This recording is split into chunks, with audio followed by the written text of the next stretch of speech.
네, 오늘 말씀 보겠습니다. 고린도전서 12장 12절에서 31절까지의 말씀입니다.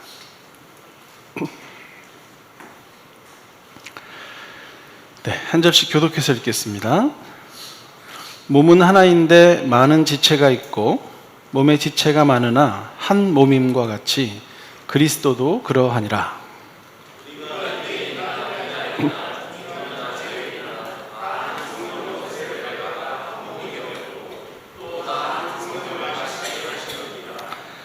몸은 한 지체뿐만 아니요 여럿이니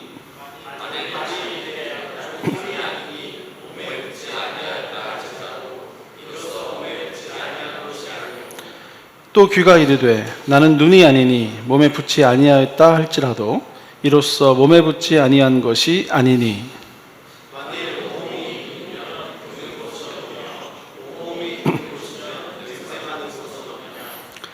그러나 이제 하나님이 그 원하시는 대로 지체를 각각 몸에 두셨으니 이제 지체는 많으나 몸은 하나라.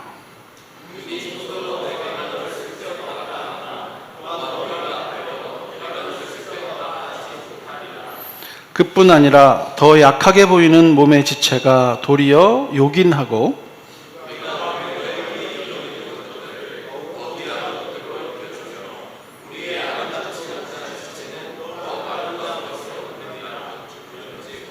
우리의 아름다운 지체는 그럴 필요가 없느니라. 오직 하나님이 몸을 고르게 하여 부족한 지체에게 귀중함을 더하사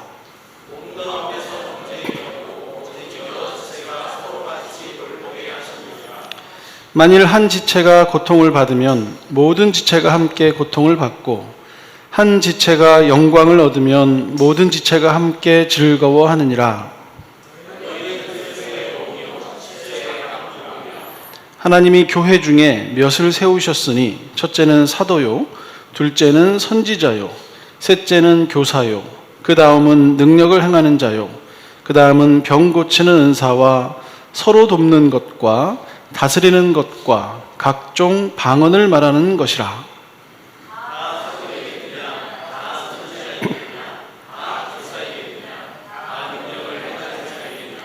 다 병 고치는 은사를 가진 자이겠느냐? 다 방언을 말하는 자이겠느냐? 다 통역하는 자이겠느냐?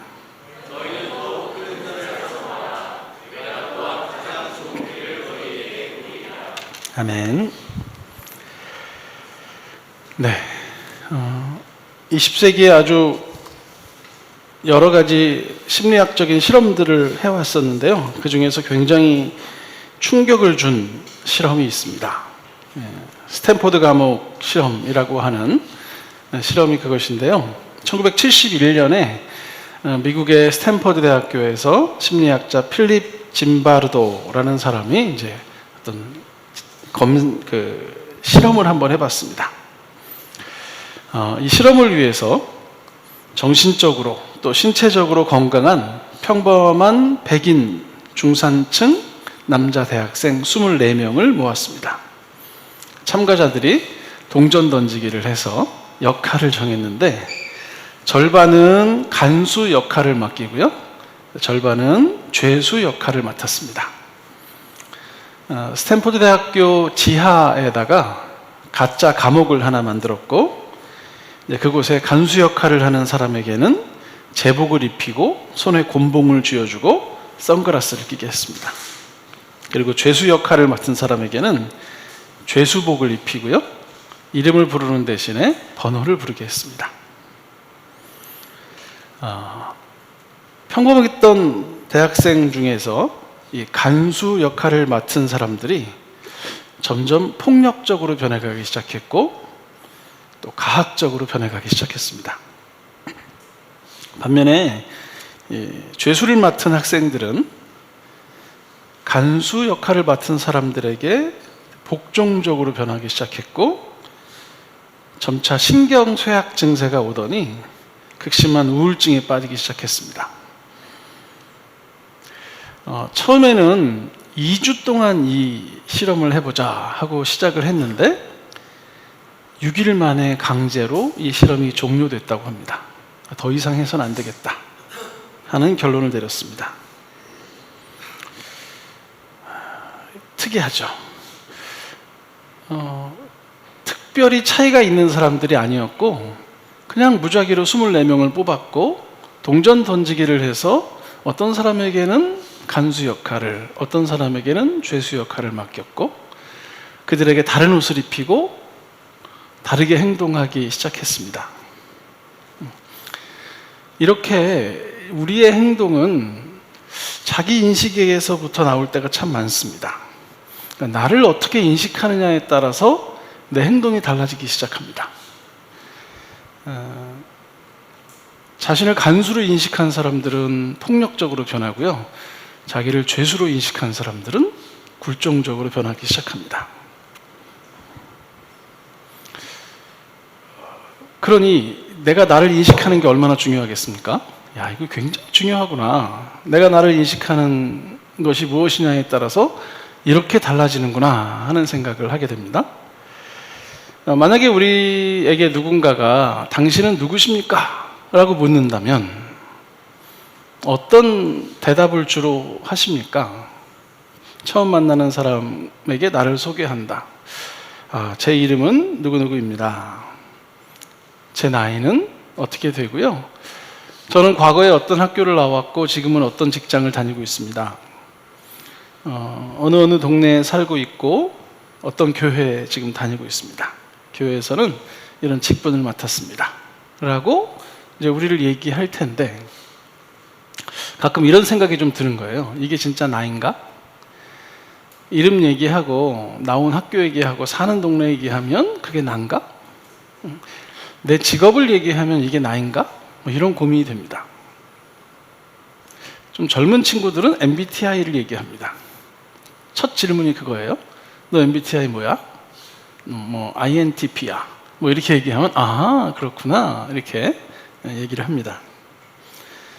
근데 MBTI라는 도구를 통해서 정말 내가 정확하게 좀 전달이 될까? 때로는 제 T야 이러는 게 제 F구나 이러는 게 혹시 어떤 부분이 좀 과장되고 있는 건 아닐까 하는 생각도 하게 됩니다. 그리고 얼마 있다가 또 해보면 다른 게 나와요. 그래서 이건 뭐지? 하고 이제 상황이 바뀌었으니까 나도 바뀌었나 보다 하면서 그렇게 또 생각을 합니다. 혹시 여기 계신 분 중에서 나는 나를 소개하는 좋은 방법이 있다.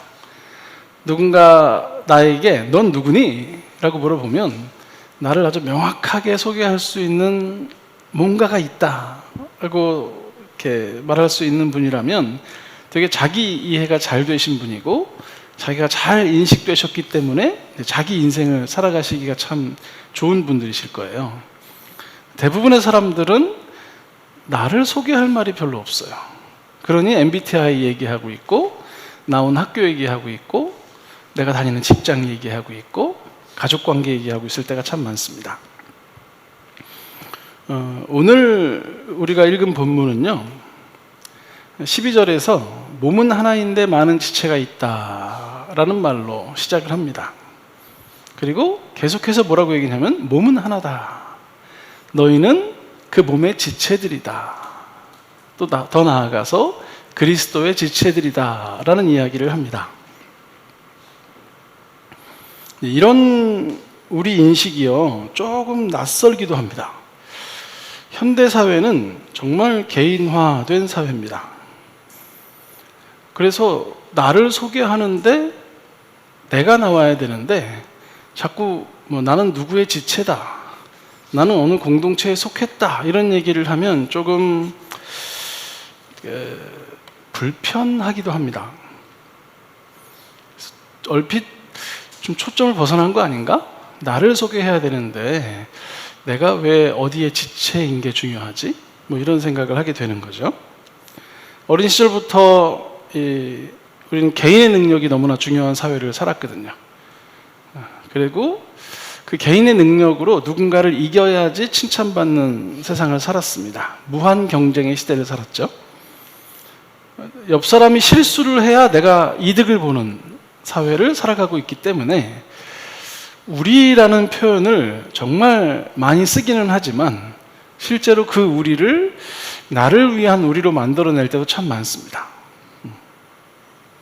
이렇게 좀 핵 개인화된 시대, 또 무한 경쟁의 시대를 살아가다 보면 우리들이 공통적으로 겪는 그 질병이 있는데요. 크게 두 가지입니다. 하나는 열등감이고 하나는 우월감입니다. 근데 어떤 사람은 열등감만 가지고 살아가지 않고 또 어떤 사람은 우월감만 가지고 살아가지는 않는 것 같아요. 어떤 사람이요, 이 모임에서는 열등감이 좀 이렇게 올라오지만 다른 모임에 가면 우월감을 가지고 사람들에게 뭐 지시를 내린다든지 얘기하는 경우가 많습니다. 또 누군가를 만나면 되게 내가 열등한 존재 같은데 또 다른 사람 만나면 나 정도면 됐지 할 때가 있습니다. 어떤 분야에서 일할 때는 굉장히 열등한 내가 돼요. 그런데 또 다른 분야에 가면 나만한 사람이 없기도 합니다. 그래서 우리 속에 이 열등감과 우등감이, 이 우월감이 함께 자리하고 있다가 상황에 따라서 이제 이게 나오고 저게 나오고 하는데 계속 열등감에 빠져 있는 사람들이 가끔 보이고 또 계속 우월감에 빠져 있는 사람도 더러 있는 것 같습니다. 이렇게 되면 이제 우리가 우리 삶을 살기가 좀 어려워요. 내 삶을 살기가 어려워지는 거죠. 계속 누군가와 비교하면서 내가 더 나은 존재인지 못한 존재인지, 내가 이 사람보다 재산이 많은지 적은지, 내가 저 사람보다 학업을 더 잘했는지 못했는지, 내가 저 사람보다 좋은 동네에 사는지 나쁜 동네에 사는지 자꾸 비교하면서 때로는 열등감에 빠지고 때로는 우월감에 도취되어 있는 사람들은 실제로 이렇게 자기 삶을 살아가기가 너무 힘듭니다. 그러니까 누가 시키지 않는데도 계속 자기 자신을 이렇게 쥐어짜면서 삽니다. 뭔가 좀 더 성과를 내야 될 것 같고 더 성과가 나야 내가 괜찮은 사람이 될 것 같고 하는 생각을 하면서 살아가는 거죠. 마치 멈출 수 없는 컨베이어 벨트, 공장의 컨베이어 벨트 위에 올라간 사람처럼 계속 흐름을 따라 흘러가기 시작합니다. 그렇게 살아가면 번아웃이 올 게 뻔합니다. 그런데 다르게 살아가는 방법도 잘 모르겠는 거예요.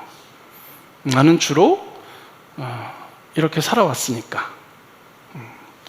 그동안 어떻게 사셨는지 궁금해요. 나는 어떤 인식을 가지고 어떤 모습, 어떤 태도를 보이며 살았을까 하는 얘기를 옆에 있는 분들과 함께 나눠보겠습니다. 열등감, 우월감을 언제 느끼는지, 그때 내가 보이는 태도, 표정, 말투 이런 건 뭔지 한번 대화를 좀 나눠보시죠. 한 8분 정도 드릴 테니까 좀 여유 있게 대화를 나눠보십시오. 인원수가 적으시면 좀 움직이셔서 함께 하셔도 좋고요.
네, 한 3분 정도 시간이 남아 있습니다.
네, 한 1분 정도 남았으니까 말씀 못하신 분들에게 또 한번 기회를 주시면 좋겠습니다.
네, 이제 이 정도 할까요?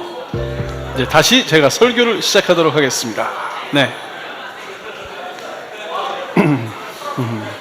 이번에 말 길게 하신 분 다음에 늦게 하세요. 네. 사실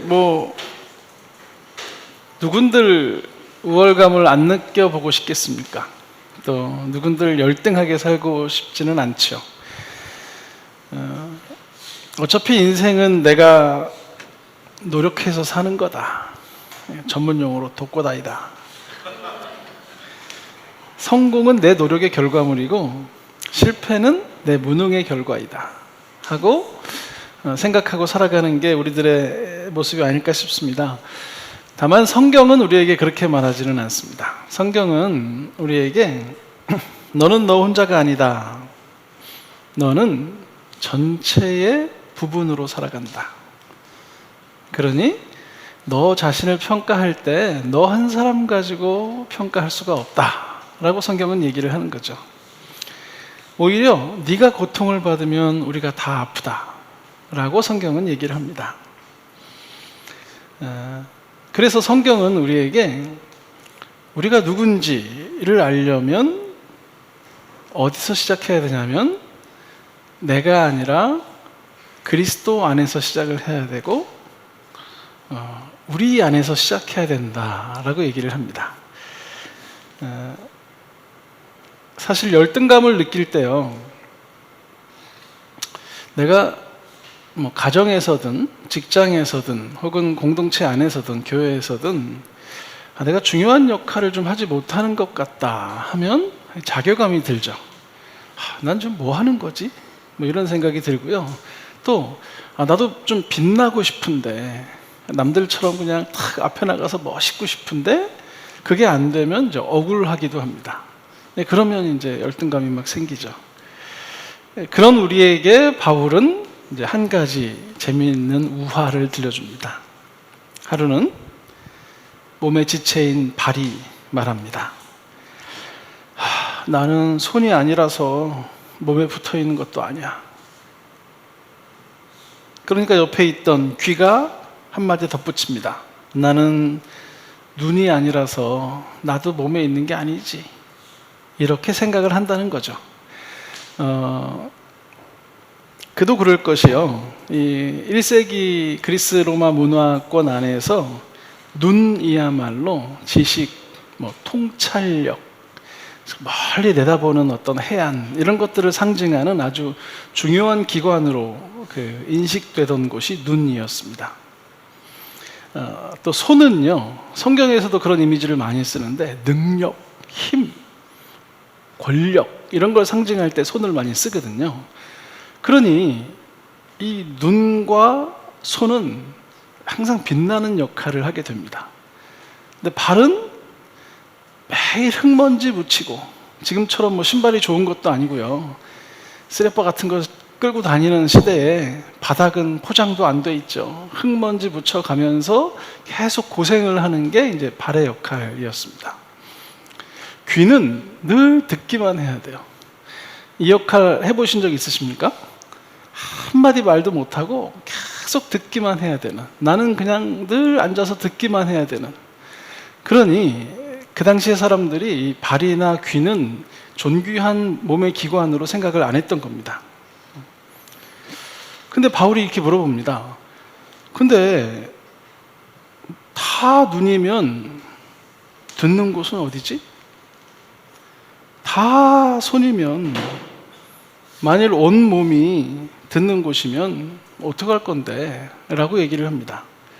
그러니까 무슨 얘기냐면 각각의 쓸모가 있는데 이걸 경중으로 나누는 게 맞아? 라고 바울이 질문을 하는 겁니다. 쓸모는 결코 우월감을 드러내는 도구가 아닌데, 한번 생각을 해보자고요. 우리의 손이 굉장히 잘 작동을 하고 있지만 발이 안 움직여요. 그러면 뭘 할 수 있을까요, 손이? 저쪽 가서 기타를 치려면 제 발이 움직여줘야지 갈 거 아니에요. 가서 빛나는 건 손일지 몰라도요, 발이 움직여주지 않으면 손은 아무것도 못하는 존재일 뿐입니다. 우리가 볼 수 있는 것은 언제나 한정되어 있습니다. 숲으로 나가면 맹수들이 우리에게 오는데 우리가 보이는 쪽으로는 안 오죠. 보이지 않는 쪽에서 슬그머니 오고 있을 겁니다. 그때 우리의 귀가 듣지 못하면 우리는 굉장히 심각한 위험에 빠질 수밖에 없습니다. 발과 귀가 주목받지 못하는 건 사실이지만요, 그건 역할이 없기 때문이 아니라 드러나지 않기 때문일 뿐입니다. 우리 중에 누군가가 가끔 이런 생각을 할 수 있습니다. 내가 이 세상에 정말 쓸모가 있나? 난 뭐 특별한 역할도 없는 것 같은데. 이 얘기 많이 하는 분이 저희 어머님이신데요, 가끔. 야, 나는 쓸모가 없다. 뭐 이런 거죠. 아침에 눈 떠서 집에 앉아 있으면 할 게 없으니까 성경을 읽으신대요. 때가 되면 식사를 하러 가십니다. 밥을 먹고 별로 할 게 없어서 운동하다가 집에 돌아오면 뭔가 창조적이고 생산적인 일을 한 것 같지가 않으니까, 근데 가끔 또 이렇게 실수를 해요. 뭘 깨먹을 수도 있겠죠? 무슨 말을 해야 되는데 깜빡하고 못할 수도 있습니다. 그러면 이제 난 쓸모가 없는 존재인가 봐, 이런 생각을 하게 됩니다. 가정에서 주부로 오랫동안 계셨던 분들은요, 가정에 헌신을 하다 보니까 사회적 기능을 많이 잃을 때가 있습니다. 워낙 유능하신 분들이었는데 오랫동안 쉬었잖아요. 우리 가정을 위해서 희생한 거죠, 내가. 애들이 한 중고등학생쯤 되면 이제 엄마 말을 안 듣기 시작하고 내가 별로 필요 없는 존재가 된다는 느낌을 받을 때가 있습니다. 그러면 그때 난 쓸모없는 존재인가? 이런 걸 느낄 겁니다. 남자들은 은퇴가 그렇게 무섭답니다. 일이 없어지면 존재가 없어지는 것 같은 거예요.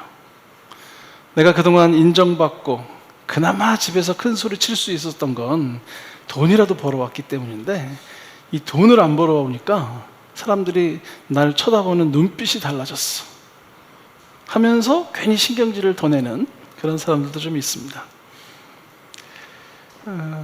그런데 성경은 우리에게 이렇게 얘기하는 거죠. 아니야, 네가 없으면 이 세상도 없는 거야. 네가 얼마나 소중한 존재인지 아니? 라고 성경은 우리에게 얘기합니다. 티가 안 난다고 해서 마치 겉으로 화려한 스포트라이트를 받지 못한다고 해서 네 존재가 이상한 게 아니야. 너는 사실은 굉장히 필요한 역할을 하고 있어 라고 얘기합니다. 그러니까 우리가 기능이 다르잖아요. 기능이 다른데 그 다른 기능을 우열로 나눈다든지 중요도의 차이로 나누는 것은요, 이미 권력을 가진 사람들이 만들어 놓은 틀일 뿐입니다. 이게 더 중요해. 이미 힘을 가진 사람이 자기의 역할을 중요하다고 규정하겠죠. 그리고 그 안에서 사람들을 이렇게 통제하고 싶은 그런 마음을 가진 사람들이 악마의 분류법을 가지고 분류를 하기 시작하면 어떤 게 더 중요한 역할, 어떤 건 덜 중요한 역할이라고 얘기할 겁니다. 하지만 성경은 우리에게 이렇게 얘기합니다. 우린 동일하게 중요한 서로 다른 역할을 하는 사람들이야. 다름은 계급이 아니라 독특함이야 라고 하나님의 형상을 가진 우리에게 말하는 거죠. 그래서 저는 교회 안에서 대단히 큰 기능을 하지 않는 것처럼 보이는 분들께 아주 크게 감사를 드립니다. 그분들이 계셔서 우리가 있습니다. 우리가 다른 사람을 따라하지 않는다고 해서 우리가 필요 없는 사람이 아닙니다. 우리가 우리로 존재하는 것이 우리를 위대하게 합니다. 그러니 열등감을 갖지 마십시오. 여러분들 꼭 필요한 사람들이십니다. 교회에서도 그렇고요, 가정에서도 그렇고 직장에서도 그렇습니다. 어떤 역할을 하는지가 우리를 규정하지 않습니다. 우리에게 꼭 필요한 역할이 주어졌습니다. 우리가 앓고 있는 두 번째 질병, 우월감인데요. 이 우월감을 가진 사람들은 이제 어떤 생각을 하냐면, 내가 공동체에서 그래도 좀 더 중요하지 않아? 뭐 이런 생각을 합니다. 빛나는 자리에 서야만 내가 가치 있다. 그러니까 내가 하여튼 무슨 수를 써서라도 빛나는 자리에 있고 싶어요. 그리고 그 빛나는 자리에 있다가 한 칸 내려온 것 같으면 이제 위에 있는 사람들을 끌어내려서라도 내가 그동안 얼마나 빛났는지를 또 강조해보고 싶은 마음이 있습니다. 이런 우리들에게 바울이 또 하나의 우화를 얘기하는데요. 우리 몸의 지체인 눈이 손에게 말합니다. 너는 내가 보지 않으면 뭔가를 해낼 수 없는 존재야. 그리고 머리가 발에게 말하는 거죠. 내가 너에게 지시를 내리지 않으면 네가 걸을 수 있겠니? 좀 전에 나왔던 이 귀, 발 이런 존재들은 자기의 가치를 잘 인정하지 못했는데요. 지금 나오는 존재들은 스스로의 가치를 너무 높여버린 나머지 다른 지체의 가치를 인정하지 못하는 상태가 되어버린 겁니다. 근데 바울이 뭐라고 얘기하냐면, 그런데 우리 몸에 더 약하게 보이는 그 지체가 오히려 더 요긴해, 이제 아주 요긴해, 유용해라고 얘기를 하는 거죠. 23절을 보면 우리가 덜 귀히 여기는 그것들을 더욱 귀한 것들로 입혀주며 우리의 아름답지 못한 지체는 더욱 아름다운 것을 얻는다라고 얘기합니다. 우리 몸의 이제 지체 중에서 있는지 없는지도 모르는데 없으면 큰일 나는 애들이 참 많습니다. 그 중에 오늘은 제가 심낭을 한번 소개해 드리겠습니다. 심낭은 심장을 감싸고 있는 막 같은 건데요. 이렇게 그냥 손으로 찢으면 찢어질 정도로 굉장히 연약한 기관이라고 합니다. 심장을 보호하기 위해서 이 겉으로는 갈비뼈가 12개가 있잖아요. 그래서 이걸 탁 지키지만 문제는 심장 그 자체가 계속 뛰어요. 하루에 10만 번 뛴답니다. 그러면 10만 번 동안 이제 운동을 하는 겁니다. 부쩍 부쩍 이렇게 하루에 10만 번 뛰는데 이 외부와 계속 마찰이 있을 수밖에 없잖아요. 그래서 이 마찰에서 잘못되면 이 심장이 크게 어려움을 당하는데 그걸 보호해 주는 게 심낭이라고 합니다. 그러니 우리는 심낭이라는 친구가 있는지 없는지도 모르는데 이 심낭이 없으면 생명 자체가 위협을 받을 수도 있는 상황에서 살아가고 있습니다. 그러니 내가 이 세상에서 가장 가치 있는 존재야 라고 생각하는 것은 옳은데요. 그런데 나를 돕는 그 사람은 별로 중요하지 않아. 이렇게 생각하는 것은 큰일 날 소리인 겁니다. 심낭의 도움이 없이 살아갈 수가 없거든요. 그러니까 우리가 되게 중요한 존재인 것, 오케이, 인정합시다. 중요한 존재죠, 우리는. 그런데 내 옆에 별거 아닌 것 같아 보이는 그 사람이 또한 얼마나 중요한지까지도 우리는 같이 생각을 해야 됩니다. 그러니까 동일하게 중요한 서로 다른 역할을 우리가 하고 있구나. 나는 심장처럼 내가 없으면 죽어요. 근데 그런 나는 내 옆에서 별것 아닌 것처럼 보이는 그 사람이 없으면 죽을 수밖에 없는 그런 존재라는 거죠. 그래서 우리 공동체 안에서 아주 큰 역할을 하고 계신 분들이 참 많은데요. 그분들께도 굉장히 크게 감사를 드립니다. 그분들이 계셔서 우리 공동체가 존재할 수 있습니다. 그런데 그런 분들께 한 가지 좀 말씀을 드리자면 다른 사람을 깎아내리지 않아도 우리의 위대함이 결코 작아지지 않습니다. 그러니 굳이 누굴 이렇게 잡아내릴 필요는 없습니다. 오히려 우리가 스스로 빛나려고 뭔가를 하는 순간 우리가 빛이 사라지는 경험을 할 수밖에 없게 되는 거죠. 그래서 우리가 앓고 있는 이 열등감 그리고 우월감이라는 이 질병을 어떻게 해결할 수 있을까에 대해서 본문은 아주 궁극적인 해결책을 내놓는데요. 우리가 지체라는 것을 얘기합니다. 우리는 지체다. 26절에서 바울이 이렇게 얘기합니다. 만일 한 지체가 고통을 받으면 모든 지체가 함께 고통을 받습니다. 그리고 만일 한 지체가 영광을 얻으면 모든 지체가 함께 즐거워합니다. 그러니까 우리는 가끔 착각하는 게 다른 사람이 힘들어하는 것을 공감하는 이유가 내가 더 높으니까 라고 생각하는 경향이 있어요. 또 다른 사람이 잘 되는 것을 축하해 줄 수 있으려면 내가 더 많이 가졌으니까 이게 가능하다라고 생각할 때가 있습니다. 이 도덕적으로 훌륭한 사람이 되기 위해서 우리가 옆에 있는 사람들을 배려하고 존중하고 사랑하고 살아가자라고 생각하는 것은 나쁜 생각은 아니지만 길게 가기가 되게 어렵습니다. 왜냐하면 누군가에게는 열등감을 다시 느낄 거고 누군가에게는 또 다시 우월감을 느끼게 될 겁니다. 그러니 이제 방법이 없는 거죠. 아까 심장 얘기했었는데요. 심장이 누군가에게 수혜를 베풀려고 열심히 뛰는 게 아니잖아요. 그러니까 우리가 누군가의 아픔을 공감하는 것과 또 누군가의 기쁨에 함께 동참하는 것은 우리가 하나이기 때문이죠. 왜 발이 아픈데 누가 수혜를 줘서 얘를 사랑해 주는 게 아니라 그냥 온몸이 아픈 겁니다. 손에 반지를 끼웠는데 이 영광스러움을 우리가 부러워하지 않고요, 다 내 일로 여기는 거죠.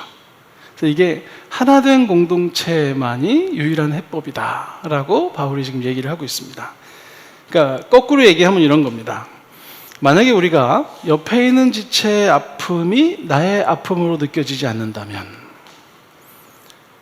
아니면 옆에 있는 지체의 성공에 내가 배가 아프다면, 우리를 연결하고 있는 그 영적인 신경망이 끊어진 건 아닌가 하는 고민이 되는 거죠. 오히려 이게 안 느껴지는 게 좀 이상한 것 같아요. 이게 가족으로 가보면 명확하게 이해가 됩니다. 내가 사랑하는 내 자녀가 아파요. 그러면 엄마가 시혜를 베푸는 게 아니잖아요.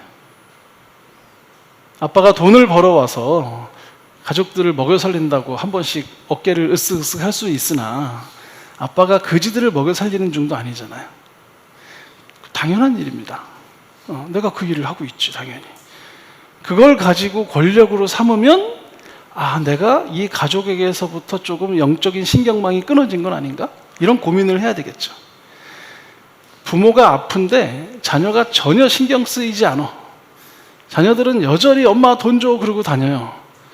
그럼 정말 우리가 가족인가가 고민이 될 겁니다. 진짜 가족이라면 아픈 사람을 보면 함께 아프고, 우리 가족 중에 누가 잘 됐다고 하면 함께 기쁜 거죠. 이 하늘가족 공동체라고 하는 이 교회 안에서 어떤 지체가 아프거든 우리도 같이 아파지는 거죠. 왜? 가족이니까. 누가 잘 됐다고 하면 너무 기뻐야 정상인 겁니다. 이게 직장으로까지 확대된다면 얼마나 좋겠습니까? 하나님께서는요, 그러기 위해서 교회에다가 은사를 허락하셨다라고 이제 28절에서 계속 소개를 합니다. 사도, 선지자, 교사, 병 고치는 은사, 능력을 행하는 사람들, 방언을 말하는 사람들, 이런 사람들이 존재한다는 겁니다, 교회 안에. 자, 우리가 12장을 지금 3번에 걸쳐서 나눠서 보고 있는데요.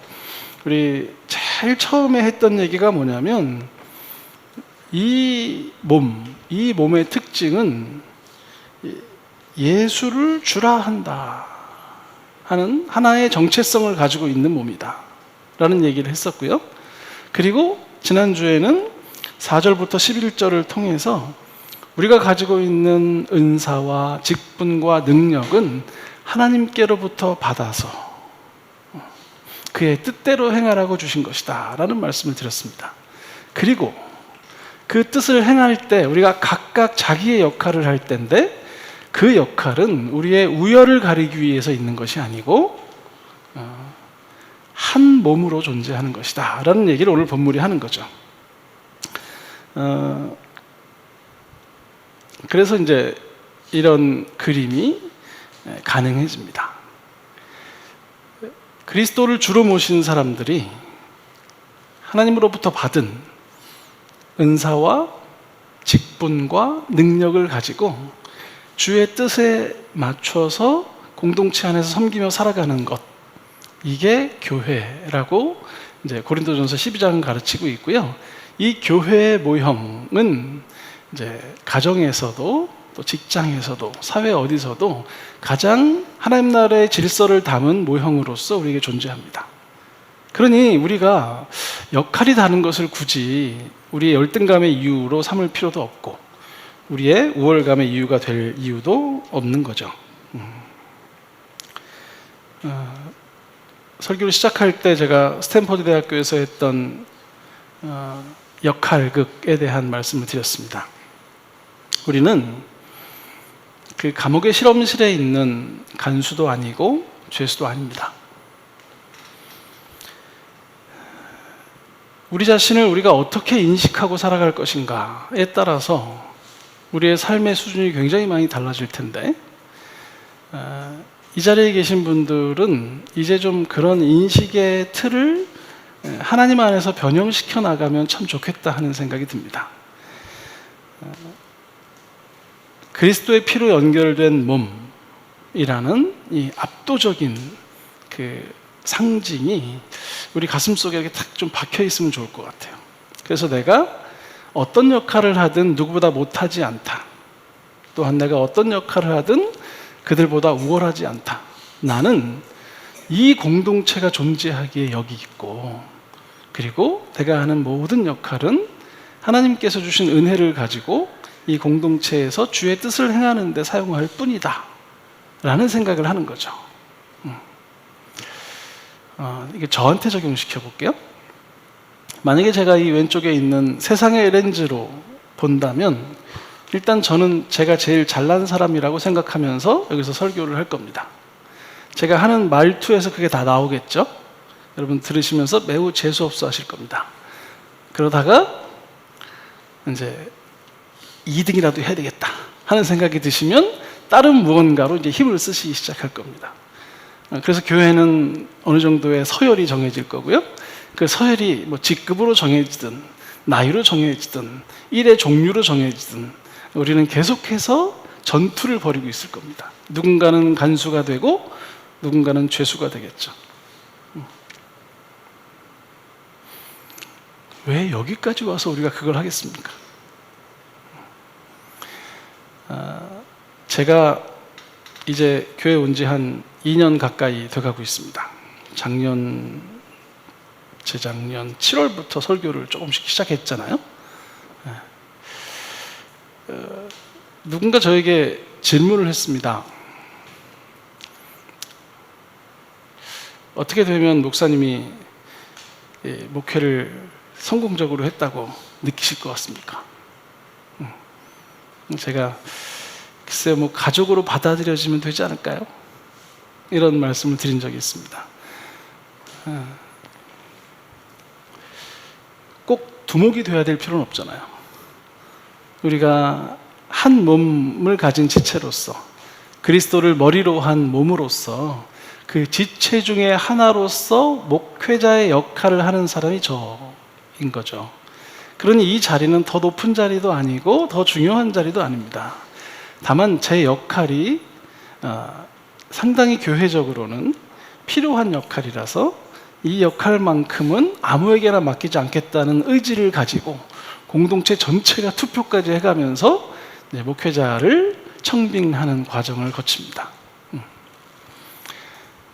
그러나 그건 높은 자리가 아니다 하는 걸 제가 잘 인식해야 될 겁니다. 저만 그러면 안 되고 이제 우리가 다 같이 그래야 되는 나는 더 중요한 자리에 앉을 거야. 나는 더 높은 자리에 앉을 거야. 내 마음대로 뭔가를 할 거야. 라고 생각하는 순간 이 지체된 몸으로서의 분수를 넘어서기 시작합니다. 그러면 문제가 일어날 수밖에 없는 거죠. 자신을 어떻게 인식하느냐가 그 사람의 행동을 결정할 수 있습니다. 그리스도의 피로 한몸된 공동체원들은 열등감의 자학에 빠지거나 또 우월감의 폭력에서 벗어날 수 있는 진정한 자유인들이고 진짜 사랑하고 살 수 있는 사람들입니다. 지금 고린도 교회는 은사를 사용할 때 자기를 높이기 위하여 사용했고 그래서 큰 문제가 일어난 교회였습니다. 바울은 지금 그런 교회에다가 얘기하는 중입니다. 그거 있잖아. 그리스도를 머리로 하여 그분께 받은 은혜를 가지고 그분의 뜻대로 일하는 건데 다 사도겠니? 다 선지자겠니? 다 병을 고쳐야 되겠니? 다 능력을 행해야 되겠니? 누구나 방언을 해야 되겠니? 그런 거 아니잖아. 한 몸을 이루어서 행복하게 살아가자 라고 얘기를 하는 거죠. 제가 설교를 시작하면서 당신은 누구십니까? 라는 질문을 받으면 뭐라고 대답들 하십니까? 라고 여쭤봤었는데요. 이런 대답 어떨까 싶어요. 네, 저는 그리스도 안에서 현재 모습 그대로 충분한 사람입니다. 그리고 저는 옆에 있는 사람을 존중하며 살아갈 수 있는 넉넉한 사람입니다. 그 어느 누구도 저를 평가할 수 없고 저도 다른 사람을 평가하며 살지 않습니다. 왜냐하면 저는 세상의 평가를 넘어선 기준, 그리스도의 몸된 사람이기 때문이죠. 저는 그리스도 안에서 연결된 공동체의 한 지체로서 공동체적 존재로서 살아갑니다. 저는 가정에서도 그렇게 살고 싶고 교회에서도 그렇게 살고 싶고 사회에서도 가능하면 그렇게 살아보고 싶습니다. 우리가 한 몸된 공동체라는 거, 우리가 충분히 사랑할 자격이 있는 사람들이라는 것 기억하면서 우리가 좀 살았으면 좋겠습니다. 마지막으로 우리 테이블별로 좀 대화를 나누실 텐데요. 이 세상의 렌즈로 살아갈 것이냐 혹은 성경의 렌즈로 살아갈 것이냐 우리가 선택하고 살아야 될 텐데 어떤 차이가 있을지 좀 대화 나눠보시고요. 열등감이나 우월감을 극복하는 방법이 그리스도의 몸으로 살아간다는 것이 어떻게 느껴지시는지, 어떤 생각이 드시는지, 뭔 이해가 되는데 뭔 이해가 안 되시는지 또 서로 이렇게 대화 나누시면서 한번 적용을 해보시면 좋을 것 같습니다. 한 10분 정도 대화를 나누겠습니다.